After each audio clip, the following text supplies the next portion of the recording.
Hi, it's Lauren. Welcome back to my craft room. I'm excited to share with you a Christmas card today. Now, I know Christmas was just a month ago, but I am jumping on the train of trying to prepare some holiday cards throughout the year instead of just trying to cram them in the last month and a half of the year. So I am going to be using a bunch of Lawn Fawn die cuts, as you can see here, along with the Sassy Club Yeti and Friends stamp set.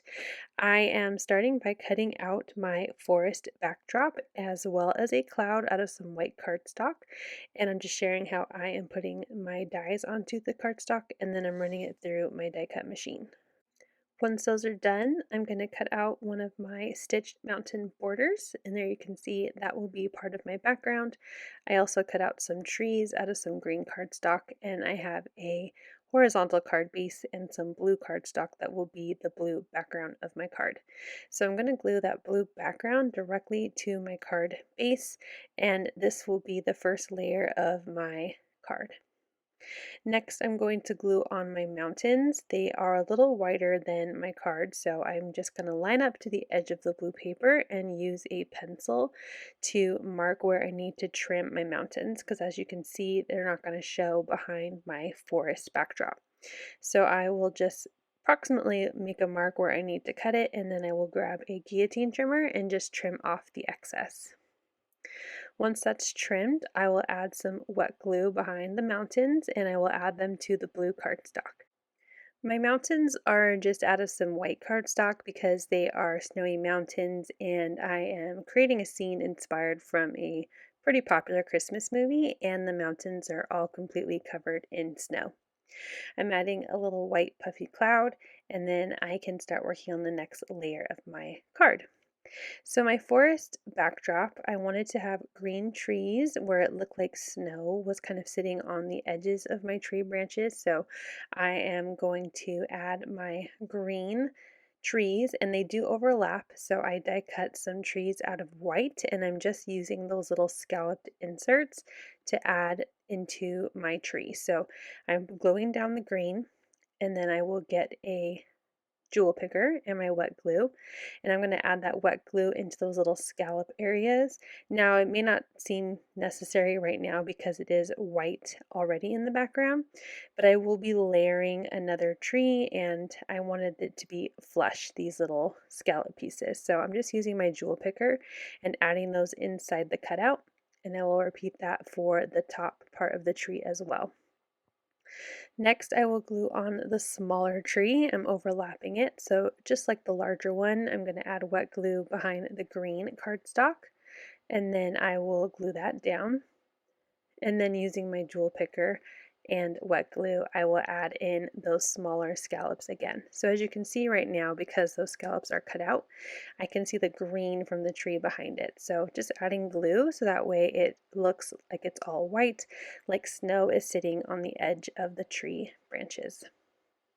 When I'm done with the left side, I will just repeat the process on the right, and I will have all 4 trees for my scene. Now this is going to get glued on top, but before I do that, I feel like my card is really, really white, so I wanted to add some more blue. I'm going to grab some blue ink from my card stash or from my craft stash, and then I'm going to use all of the little snowflakes from the stamp set, and I'm just going to add them to the top part of this forest backdrop. So just in random spots, adding little blue snowflakes. I'm going to show just a quick look at the different ones. I don't really have a pattern in mind. I'm just going around and adding them where I see open space and where the images will fit. So once I am all done adding in the snowflakes, there's so many cute different sizes and styles in this stamp set, I will be able to now glue this piece and attach it to my card base. Now I wanted to pop this up to give it some dimension, but before I do that, I know I need to add some glitter. So I'm going to add glitter to the tops of my mountains. I'm just grabbing my coffee filter here to help catch any extra glitter. And this is a really nice chunky glitter, so I'm going to add some wet glue and I'm going to outline my mountain. So just around that stitch line, the design that the die cut creates, I'm adding some wet glue. and then I'm going to pour on that glitter. And the reason why I'm using a coffee filter is so I can treat it just like embossing powder. Once I have it fully covered, I'm going to tap everything into the coffee filter, pour it back into the jar, and then I also tapped off any excess into the trash can. But now I have to wait for it to dry, so I'm going to work on coloring my cute little images. So here I have my little elf, and I also colored in this really cute Yeti, and I'll go ahead and fussy cut them out. And once those are cut out, my background and my glitter is dry, so I can start gluing everything together. So I'm going to grab my 1/8 of an inch foam strips from scrapbook.com, and I'm going to layer everything. This is going to be what I use to create dimension on my card. So I'm going to start by outlining the blue cardstock. There is an 1/8 of an inch border all the way around, so it's going right up against that blue cardstock and the edge of my card. So I'm going all the way around on all 4 sides, and once that's done, I'm also going to add some foam strips just around the curved parts of my forest backdrop and behind the trees, so there's nice stability when I apply these 2 pieces together. So I'm lining up my forest backdrop because it is cut out to fit perfectly on the front of this A2 card, and I'm pressing down to make sure all of that adhesive is nice and stuck together. I'm going to layer some foam strips behind my Yeti now, peel off all the release paper, and I'm going to layer him next to the right trees a little higher up, like he's more in the background because he's very large. And then I will also add some foam strips behind my little elf, and my elf is going to go more on the foreground, so the same layer as the trees. So I will add foam tape behind him. I'm pulling off all the release paper, but I'm not adding to anything behind his shoes, and I'm gluing him down. So now everything is attached, but now I wanted to add a sentiment. I wasn't really sure if I was going to do one, so I'm looking at the different ones from the set, and I want to use Winter Wishes, but it's pretty long, and I'm going to try and get it to fit on my cloud. So this is what I call dangerous stamping because everything's already glued together. But I inked up just the wishes part of the sentiment, and I'm stamping it onto the cloud. And then I cleaned it off, and now I'm inking just the winter part of the sentiment and stamping it right above it in the cloud. So now I have Winter Wishes in my little cloud on my scene here. And of course I need to add a little bit more bling since some of that glitter was covered up. So I'm grabbing one of my sparkle blends. This is Ice Storm.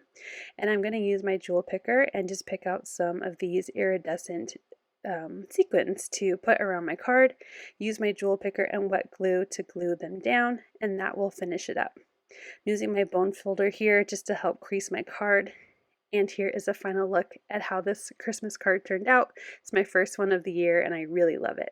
Because of the die cutting, this is definitely a design I can reproduce and just switch out the characters or maybe add some other critters from different sets in my stash. Thank you so much for watching. I hope you'll click like, and if you're new here, I hope you'll subscribe and come back.